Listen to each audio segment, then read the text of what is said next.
Chapitre 32. Arrivée à la maison de Zacharie. Je suis dans un pays montagneux. Ce ne sont pas de hautes montagnes, mais ce ne sont plus des collines. Elles ont déjà des cimes et des gorges, de vraies montagnes, comme on en voit sur notre Appennin tosco-ombrien. La végétation est drue et magnifique. Il y a en abondance des eaux fraîches qui conservent vertes les prairies et productifs les vergers peuplés de pommiers, de figuiers, avec, autour, des maisons, des vignes. Ce doit être le printemps, car les grappes sont déjà grosses, comme des grains de vesse, et les pommiers commencent à ouvrir leurs bourgeons, qui maintenant paraissent verts, sur les branches supérieures des figuiers. Il y a des fruits qui sont déjà bien formés. Ensuite, les prés ne sont que tapis moelleux aux 1000 couleurs. Les troupeaux sont en train d'y paître, ou bien ils se reposent, taches blanches, sur l'émeraude de l'herbe. Marie gravit avec sa monture un chemin en assez bon état qui doit être la principale voie d'accès. Elle monte parce que le pays dont l'aspect est assez régulier est situé plus haut. Celui qui me renseigne habituellement me dit « Cet endroit, c'est Hébron. Vous me parliez de Montana, mais je ne suis pas fixé, je ne sais si Hébron désigne tout le pays ou l'agglomération.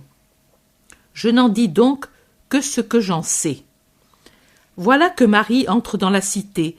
C'est le soir. Des femmes, sur les portes, observent l'arrivée de l'étrangère et en parlent entre elles. Elles la suivent de l'œil et ne se rassurent qu'en la voyant s'arrêter devant une des plus belles maisons situées au milieu du pays. Devant se trouve un jardin, puis en arrière et autour un verger bien entretenu. Vient ensuite une vaste prairie qui monte et descend suivant le relief de la montagne pour aboutir à un bois de haute futée. Ensuite, j'ignore ce qu'il y a. La propriété est entourée d'une haie de ronces et de rosiers sauvages. Je ne distingue pas bien ce qu'ils portent. La fleur et le feuillage de ces buissons se ressemblent beaucoup, et tant que le fruit n'est pas formé sur les branches, il est facile de se tromper. Sur le devant de la maison, sur le côté donc qui fait face au pays, la propriété est entourée d'un petit mur blanc sur lequel courent des branches de vraies roses, pour l'instant sans fleurs, mais déjà garnies de boutons. Au centre, une grille de fer qui est fermée. On se rend compte que c'est la maison d'un notable du pays ou d'un habitant assez fortuné. Tout en effet indique, sinon la richesse, au moins l'aisance certainement. Il y a beaucoup d'ordre. Marie descend de sa monture et s'approche de la grille. Elle regarde à travers les barreaux et ne voit personne. Alors, elle cherche à manifester sa présence. Une petite femme, qui, plus curieuse que les autres, l'a suivie, lui indique un bizarre agencement qui sert de clochette. Ce sont 2 morceaux de métal fixés sur un axe. Quand on remue l'axe avec une corde, ils battent l'un contre l'autre en faisant un bruit qui imite celui d'une cloche ou d'un gong. Marie tire la corde, mais si gentiment que l'appareil tinte légèrement et personne ne l'entend. Alors la femme, une petite vieille, tout nez et menton et entre les deux une langue qui en vaut 10, s'accroche à la corde et tire. Un vacarme a réveillé un mort. C'est cela qu'il faut faire. Autrement, comment pouvez-vous vous faire entendre? Sachez qu'Élisabeth est vieille, et aussi Zacharie. Et à présent, il est muet et sourd par-dessus le marché. Les domestiques sont aussi vieux. Le savez-vous? N'êtes-vous jamais venu? Connaissez-vous Zacharie? Vous êtes... Pour délivrer Marie de ce déluge de renseignements et de questions, survient un petit vieux qui boite. Ce doit être un jardinier ou un agriculteur, car il a en main un sarcloir et, attaché à la ceinture, une serpette. Il ouvre et Marie entre en remerciant la petite vieille, mais, hélas, sans lui répondre. Quelle déception pour la curieuse. À peine à l'intérieur, Marie dit « Je suis Marie de Joachim et d'Anne de Nazareth, cousine de vos maîtres. » Le petit vieux s'incline et salue et se met à crier « Sarah, Sarah !» Il rouvre la grille pour faire entrer l'âne resté dehors, parce que Marie, pour se défaire de la petite vieille importune, s'est glissée vite, vite à l'intérieur et que le jardinier, aussi rapide qu'elle, a fermé la grille au nez de la commère. Et, tout en faisant entrer la monture, il dit « Ah, grand bonheur et grande peine en cette maison! Le ciel a donné un fils à la stérile, que le Très-Haut en soit béni. Mais Zacharie est revenu, il y a 7 mois, muet de Jérusalem. Il se fait comprendre par signes ou en écrivant. Vous l'avez peut-être appris. La patronne vous a tant désiré au milieu de cette joie et de cette peine. Souvent elle parlait de vous avec Sarah et disait « Si j'avais encore ma petite Marie avec moi, si elle avait encore été au temple, j'aurais demandé à Zacharie de l'amener. Mais maintenant, le Seigneur l'a voulu comme épouse à Joseph de Nazareth. Elle seule pouvait me donner du réconfort dans cette peine et m'aider à prier Dieu, car elle est si bonne, et au temple tout le monde la pleure. À la dernière fête, quand je suis allée avec Zacharie la dernière fois à Jérusalem pour remercier Dieu de m'avoir donné un fils, j'ai entendu ses maîtresses me dire « Le temple semble avoir perdu les chérubins de la gloire depuis que la voix de Marie ne résonne plus en ses murs. »« Sarah, Sarah ! Ma femme est un peu sourde, mais viens, viens que je te conduise. » Au lieu de Sarah, voilà en haut d'un escalier, au flanc d'un côté de la maison, une femme d'âge plutôt avancé, déjà toute ridée, avec des cheveux très grisonnants. Ses cheveux devaient être très noirs, parce que très noirs sont encore ses cils et ses sourcils, et qu'elle était très brune. Le teint de son visage l'indique clairement. Contrastant étrangement avec sa vieillesse évidente, sa grossesse est déjà très apparente, malgré l'ampleur de ses vêtements. Elle regarde en faisant signe de la main. Elle a reconnu Marie. Elle lève les bras au ciel avec un « Oh !» étonné, joyeux, et se hâte autant qu'il lui est possible à la rencontre de Marie. Marie, toujours aussi réservée dans sa démarche, se met à courir, agile comme un faon, et elle arrive au pied de l'escalier en même temps qu'Élisabeth. Marie reçoit sur son cœur, avec une vive allégresse, sa cousine qui pleure de joie en la voyant. Elle reste embrassée un instant, et puis Élisabeth se détache de l'étreinte avec un « Ah !» où se mêlent la douleur et la joie, et elle porte la main sur son ventre grossi.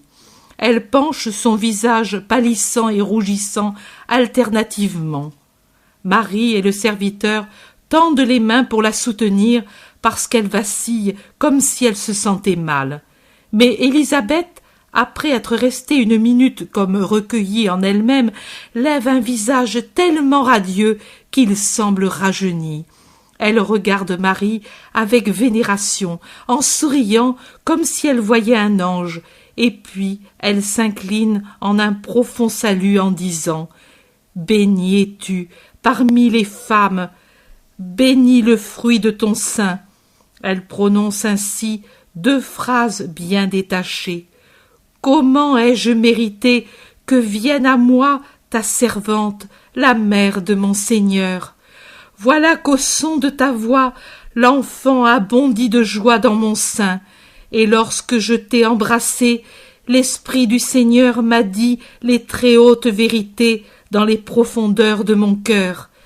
Bienheureuse es-tu d'avoir cru qu'à Dieu serait possible même ce qui ne semble pas possible à l'esprit humain.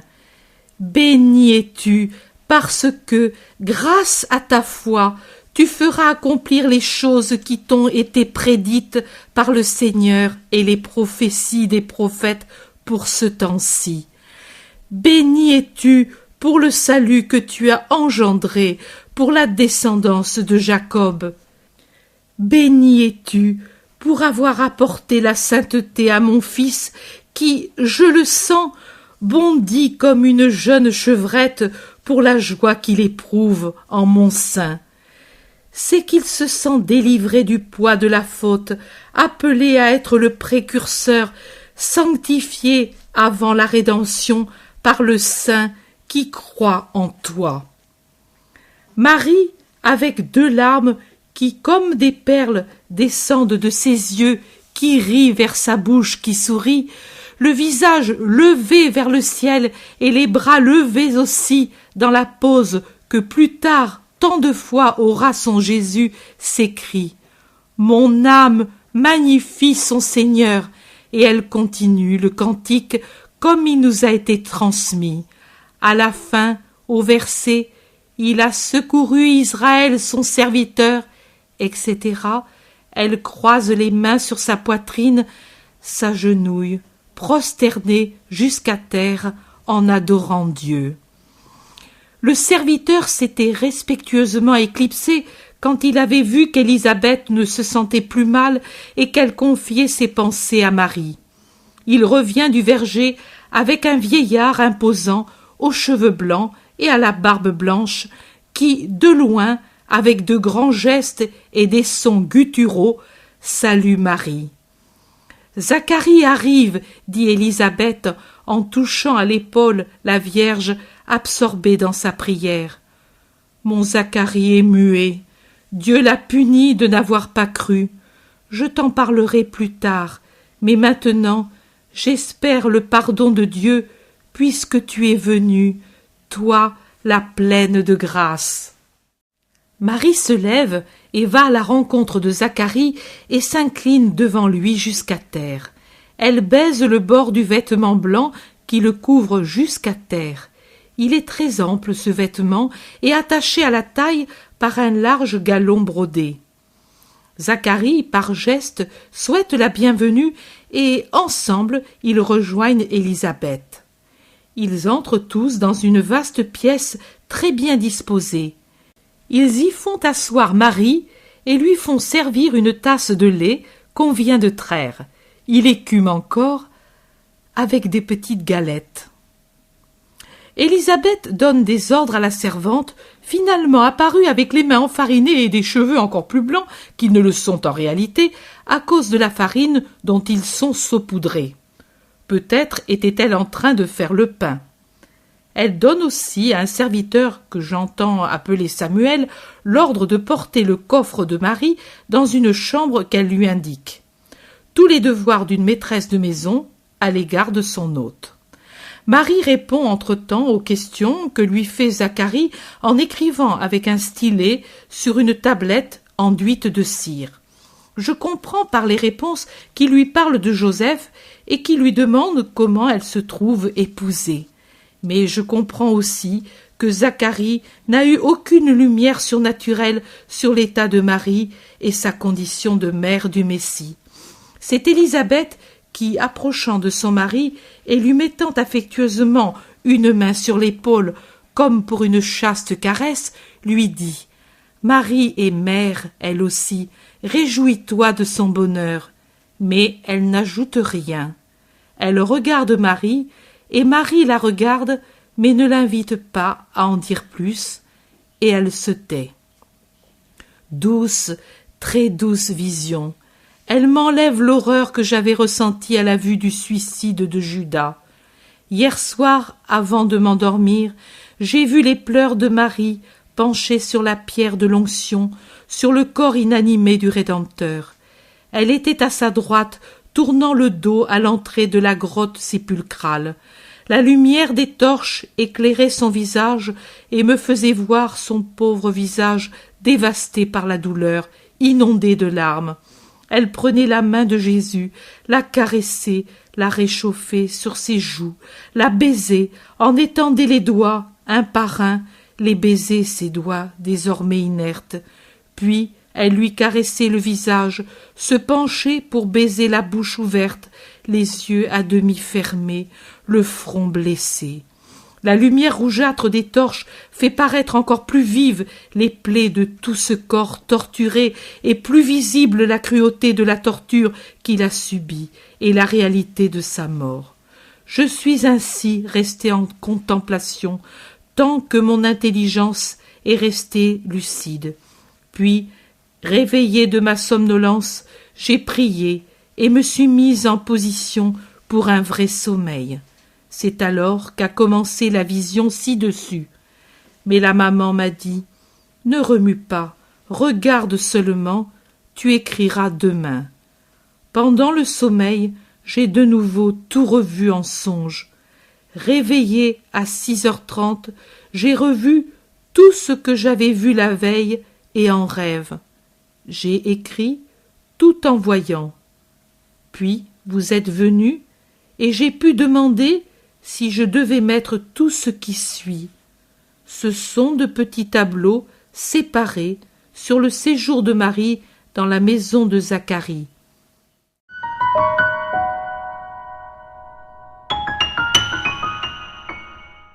L'intérêt pour les écrits de Maria Valtorta ne cesse de grandir. Et les fruits récoltés, vocation, conversion, sont immenses. Visionnaire de la vie du Christ, de la conception de Marie jusqu'au début de l'Église, sa description des personnages, de leur psychologie, la précision des lieux où ils évoluent, des coutumes et mœurs de l'époque, est proprement sidérante et à ce jour inégalée.